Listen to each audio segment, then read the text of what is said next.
Determinados episódios a memória se encarrega de apagar e outros de lembrar, e cada ocasião pode relembrar de algumas coisas, mas esquecer de outras.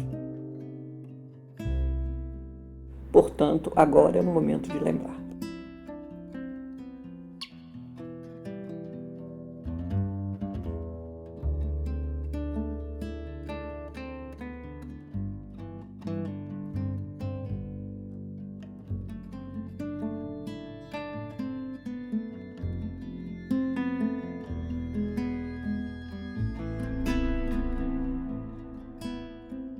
Então, eu vou refazer a pergunta que eu já apresentei a você, que eu estou fazendo a todos os entrevistados. Quer dizer, como você chegou à PUC e a razão da escolha do curso da Escola de Sociologia e Política. Se pudesse Então, explorar isso. eu não tinha intenção de fazer sociologia, eu tinha intenção de fazer Itamaraty, queria ser diplomata. E enquanto esperava a oportunidade de estar melhor preparado para fazer um exame, resolvi fazer sociologia como forma de preparo complementar para a entrada no Itamaraty. Passei na PUC, entrei e gostei da Escola de Sociologia e Política, e aí abandonei as pretensões itamaratianas, porque na sociologia. Ai, que bom, né. E você, antes de entrar na sociologia, você teve alguma atividade estudantil de atuação no chamado segundo grau, né, hoje em dia? Eu tive sim, mas foi atuação sócio-recreativa apenas. Fui em algumas. Eu ajudei a criar um centro excursionista na época, de colegas de turma. O nome era engraçado, Centro Excursionista Sombra e Água Fresca, por conta desse nome que parecia uma organização, e de fato era. O Centro Excursionista do Brasil, a quem todos os centros eram filiados, se recusou a reconhecer o nosso centro. Mas ele funcionou assim mesmo. Fazíamos excursões na Floresta da Tijuca, subíamos do Pão de Açúcar pelas pedras e tal. E fora disso, uma outra reunião do Grêmio Estudantil, reunião musical, sábado, é sábado à tarde, se não me engano. Lá Uhum. estava o Emílio Deodato, já naquela época, despontando com o seu acordeão. Mas foram só esse tipo de atividade, nada de atividade política antes de entrar na PUC, não. E vamos dizer assim, por que que você escolheu a sociologia da PUC? Tinha muita gente que queria ir para o Itamaraty, fazia direito, né, fazia, sei lá, filosofia. Como é que você escolheu sociologia? Eu achei que era algo mais próximo do que eu queria estudar para o Itamaraty. Você tem razão, agora você falou, eu me lembro. Tive outros colegas que tentaram no Itamaraty, um deles até, eu me lembro, entrou e conseguiu. Era da Faculdade de Direito, do CAC, da Nacional de Direito. É, Achei que se afinava mais com aham, o meu preparo complementar. aham. Tá certo. E quando você entrou, vamos dizer assim, você logo, se viu candidato a presidente do Centro Acadêmico Roquete Pinto? Você tem razão, não era diretório, não, era Centro Acadêmico Roquete Pinto. Como é que você se transformou em candidato rapidamente? Então, você me perguntou isso, eu não soube responder e continuo sem saber responder. Eu me lembro de repente me vi candidato. Certamente os grupos políticos da ocasião se articularam para ir nessa, para passar a cantada, por assim dizer, e eu todo envaidecido aceitei para ser candidato. Era uma disputa entre grupos mais conservadores, grupos mais progressistas. Do lado de Aham, lá estava o Fará, um jogador de vôlei, e do lado de cá estava um nadador. Esse foi o ponto de partida da disputa, e logo ganhou corpo político e seriedade política e foi em frente. Mas eu não me lembro quem participou dessas negociações iniciais. Acho provável que o Fernando Ferreira tenha participado, Fernando do Partidão, Marquinhos Alencar da P, certamente, mas não me aham, recordo de nomes específicos outros. aham. Não, é quando você comenta que quando você se viu já era candidato. É, Prestou atenção, já era candidato. me deu um susto. É. E aí uma coisa que você menciona, que eu achei muito interessante é o componente do eleitorado. Você tinha seus eleitores dentro da sociologia, da escola de sociologia e política, que você menciona que talvez fossem uns 60 estudantes. Mais ou menos. É uma escola pequena, relativamente, dentro da Fala, PUC. é, quer dizer, você entrou em que ano, você lembra? O Eu ano entrei que em você... 61, e a 61. eleição da qual participei foi em 62. Meu E mandato foi 62, 63, e depois da já, eleição.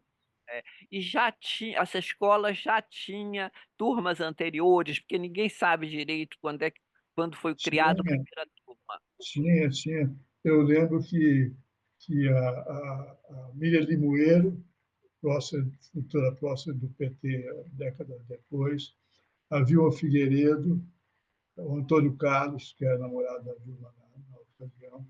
Enfim, Então, já, colegas que estavam já 2 anos, se não me engano, na minha frente, que aham, emprestaram apoio importante deles para a nossa eleição.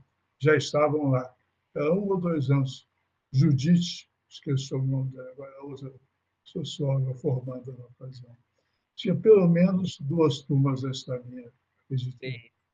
Isso é importante, porque as pessoas dizem, não, a escola foi criada em 63. Eu falei, não, não é em 63. Não, 63 eu entrei, já tinha outras turmas anteriores, né? foi criada em 60 ou 59, acho que 59, pelo menos. Aham. E você menciona, quer dizer, como é que era feita essa conquista do seu eleitorado? Como é que você candidatou-se e foi eleito? A gente saía nas turmas, pedia permissão aos professores para poder apresentar o programa, convidar os colegas para conhecerem o programa. A gente foi muito no corpo a corpo, né, colega a colega, e divulgando de todas as maneiras possíveis, botando cartazes nas vésperas das eleições. Aliás, essa história dos cartazes tem um episódio interessante. Um colega nosso apoiador, com convicções democráticas firmes, até firmes demais, ajudou o adversário a pregar cartazes na véspera e antevéspera da eleição. Foi uma época muito interessante, divertida e de muita seriedade de trabalho. Essa é a prova definitiva dos princípios democráticos, né? Ajudar o inimigo. Não era inimigo, era opositor, né? Adversário. É. E você, neste tempo, quer dizer, que atividades você desenvolvia como presidente do diretório acadêmico, do Centro Acadêmico Roquete Pinto? Olha, eu não me lembro de atividades do dia a dia, não, mas eu me lembro de muitas reuniões com colegas da diretoria, muitos contatos informais ao longo de todo o nosso trabalho, né? Mas não me lembro especificamente de itens A, B ou C.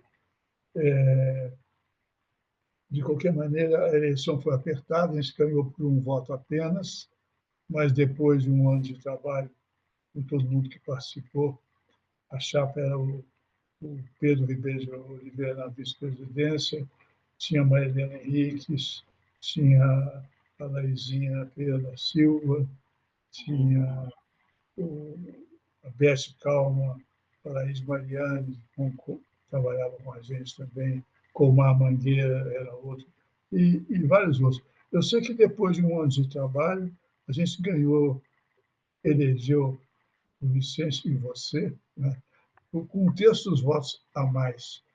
Olha, A diferença é grande. Eu fiquei muito feliz, satisfeito. significa que foi um bom trabalho, né? Preparou o Bom, terreno para a gente. bom trabalho.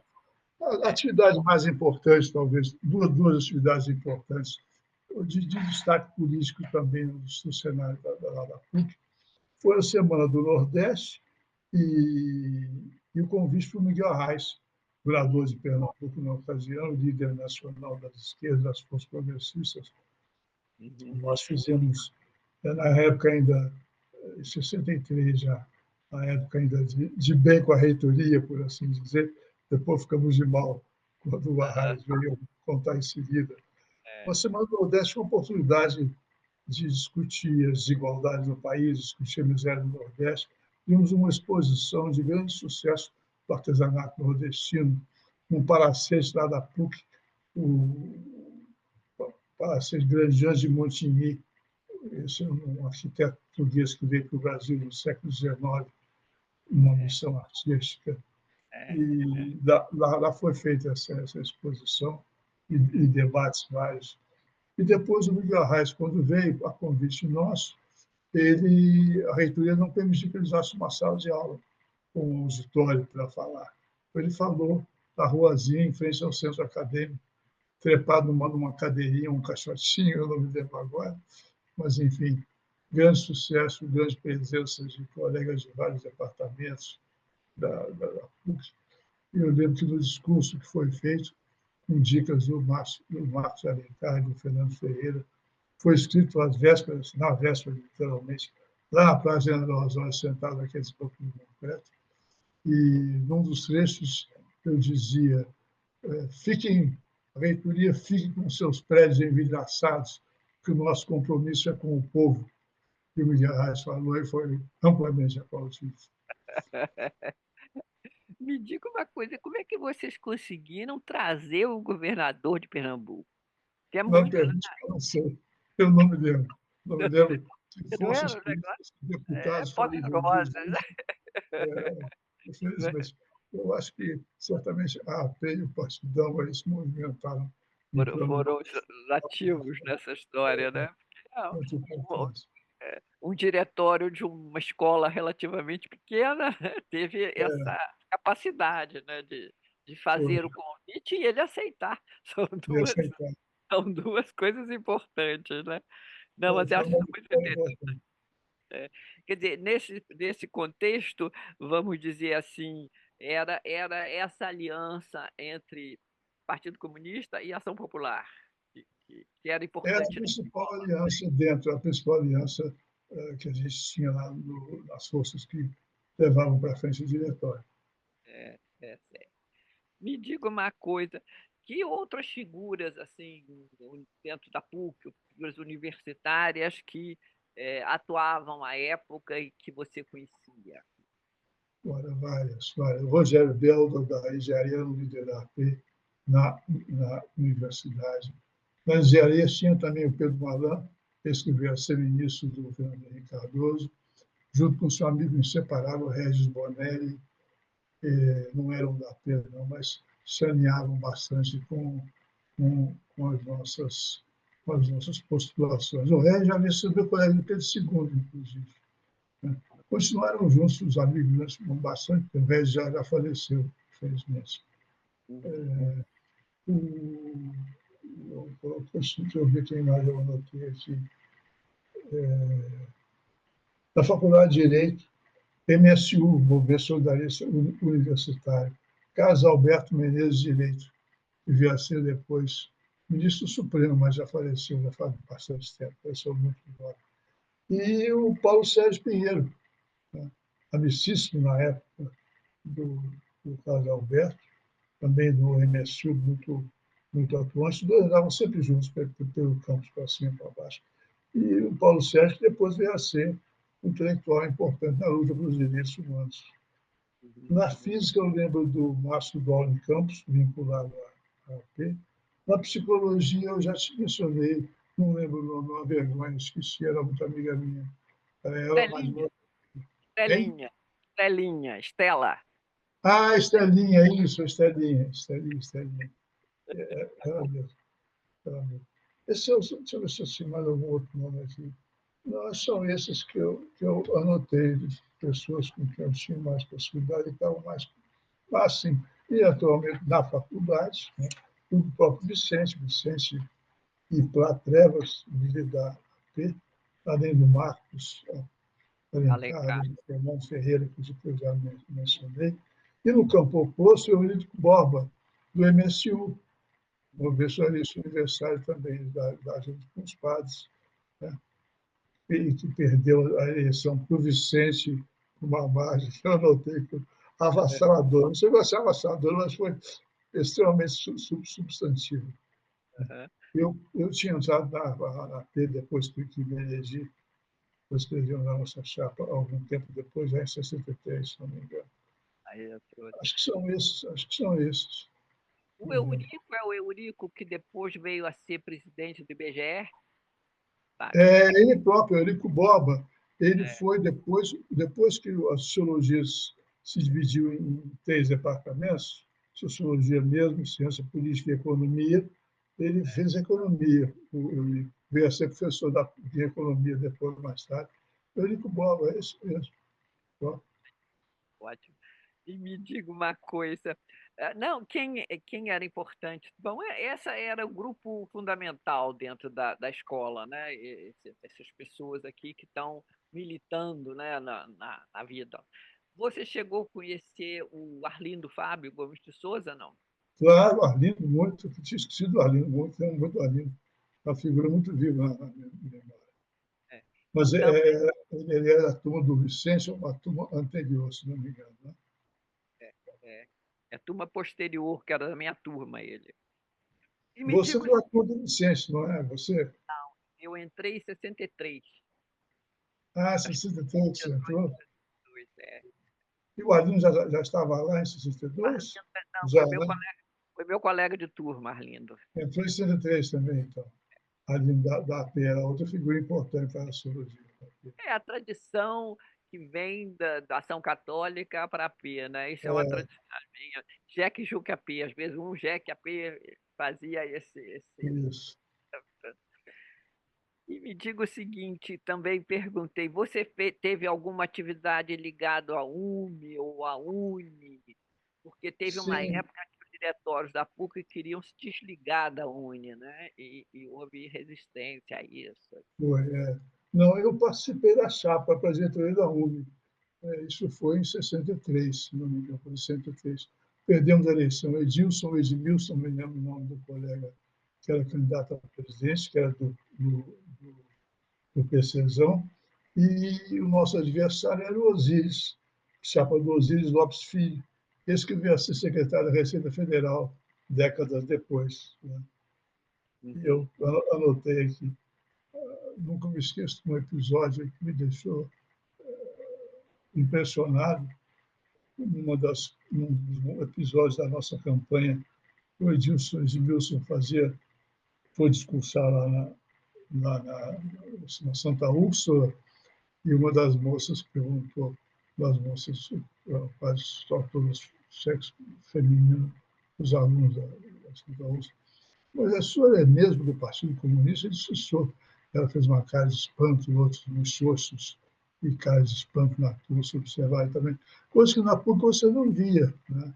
Mas o Santa Lúcia era um ambiente muito, somente conservador. Aham.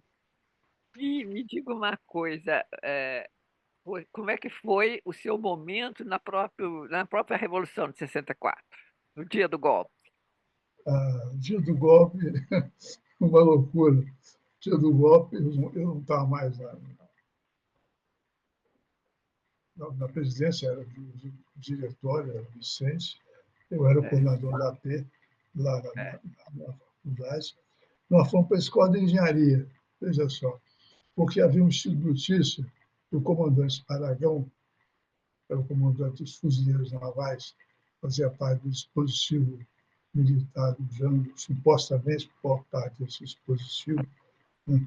Nós soubemos que ele iria enviar fuzis para a escola de engenharia para que nós pudéssemos fazer a resistência armada. Né?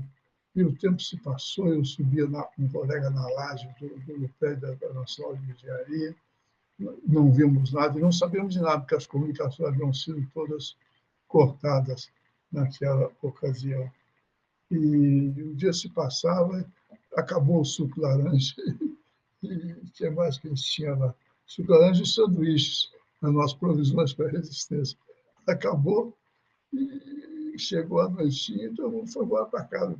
Felizmente, aliás, os fuzis não apareceram. E a caminho de casa, eu vi os carros desfilando, uns com bandeiras e buzinando, e pensei, nós perdemos, o que é que tem acontecido? Nós perdemos. Esse Aham. foi o meu último contato direto com os colegas, companheiros daquela ocasião. E depois do golpe, quer dizer, você se forma e você continua tendo alguma atuação dentro da AP ou abandona ali? Não voltei a ter contato com os colegas mais, não. Eu voltei a ter esporadicamente ainda em 64, pouco depois. Eu me refugiei por algumas semanas logo depois do golpe, e mais tarde cheguei a transportar alguns companheiros para a Serra de Petrópolis, Teresópolis, Friburgo, transportar à noite, cujos nomes eu nem era informado por questões de segurança. Mas não voltei a ter militância política direta, a não ser bastante tempo depois, como já profissional. E me diga uma coisa, como é que daí você não foi para o Itamaraty e foi fazer mestrado, foi fazer doutorado nos Estados Unidos, né? Foi. Foi Você uma fez coisa pesquisa. interessante, porque eu Ah, fui trabalhar no Ministério da Educação, na divisão de aperfeiçoamento do magistério, contava com 2 antropólogos, o Sérgio e a Maria Laís, e apareceu, circulou uma informação sobre um curso de especialização da Organização dos Estados Americanos, OEA, na Universidade de Louvain, para planejadores. Eu não era planejador, mas me interessei em fazer esse curso, né? E acabei indo parar, fui selecionado, fui parar em Louvain. Passei lá 6 meses estudando, um curso com forte componente de economia da educação e de planejamento educacional, que era na ocasião, uma, uma disciplina muito valorizada.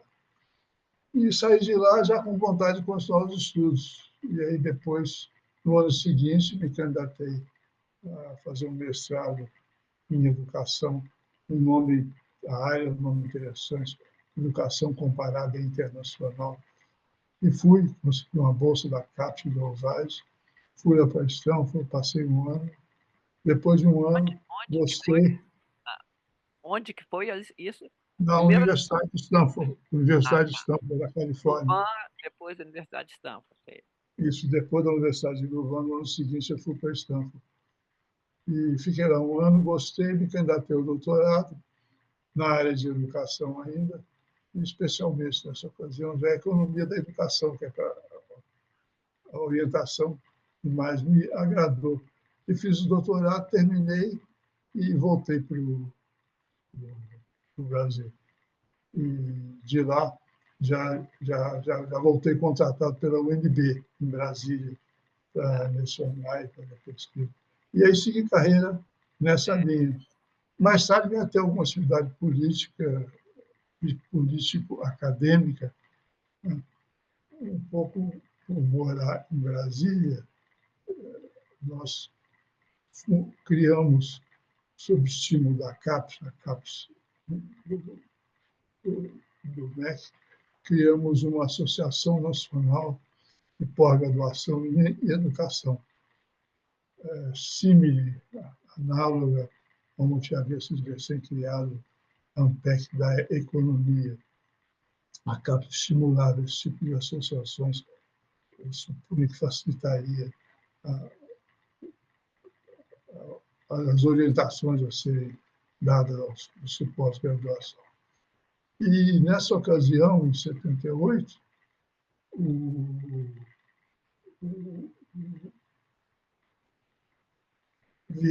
fizemos as eleições para a nova diretoria. E aí me chamaram para ser candidato. Líder dessas articulações era a Julieta Calazans, aí do Rio de Janeiro, da Fundação Getúlio Vargas, você deve ter conhecido a Julieta. Né?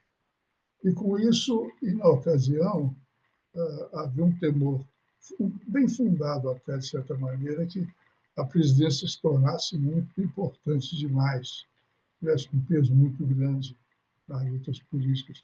Com isso, fizemos estatutos de tal forma que a Secretaria-Geral teria um peso grande. A Julieta foi candidata a Secretaria-Geral, me convidou, para secretário da presidência, daí entrei eu na Amped, presidi a primeira diretoria da Associação de Pós-Graduação em Educação, que mais tarde se ampliou para a Associação de Pesquisa e Pós-Graduação em Educação. Na ocasião, na ocasião das eleições, eu havia recebido uma sondagem para dar aula em Stanford, substituir meu orientador, Martim Carnoy, que ia sair no sabático. Eu falei, olha, eu quero, claro, não tem que não quer. E a dizer aos meus eleitores, aos meus colegas de diretoria, olha, eu aceito fazer parte da chapa, mas pode ser que eu tenha que sair, que tem esse convite que pode pintar. E eu me pintou. Meses depois da eleição veio o convite, e 6 meses ou menos de presidência, lá saiu para dar aula em Istambul, substituindo o Carnot, e ficou o vice. Mas aí o primeiro mandato foi um mandato pequeno, de 1 ano só. Todo mundo meio que pisando em ovos, né? Nessa nova experiência. Né? E depois a diretoria foi reeleita por um mandato normal de 2 anos. E foi uma participação importante que nós tivemos, acho, ao longo desse período inicial e ao longo de outros períodos também. Mais tarde eu voltei à diretoria, muitos anos depois, com vice-presidência para ajudar a apoiar os colegas que iam fazer um bom trabalho. E por aí foi. Mas é interessante isso, que de alguma forma, vamos dizer assim, essa geração dos anos 60, na sociologia da PUC, várias dessas pessoas tiveram um papel importante posteriormente. Então, eu acho que O pessoal gosta dessas coisas, né? Gosta de se mexer, gosta de passar. a lista de pessoas, como eu estou acompanhando isso, pessoas que vieram tanto a ter um papel na área acadêmica, estrito sensu, né, que fizeram mestrado, doutorado, viraram professores, a construtores institucionais. É muito interessante, importante. Quero ver depois esse seu dossiê, não esquece de mandar para mim, não. Tá bom, querido. Muito obrigado. Mas mais uma coisa, aquela foto que você me mandou é absolutamente maravilhosa, né? Eu pretendo, sabe, que tem A uma foto raiz, é aquela muito boa a foto. que eu estou pretendendo usar essa foto na abertura do dossiê. É possível? Que bacana, que legal, que ótimo, que bom.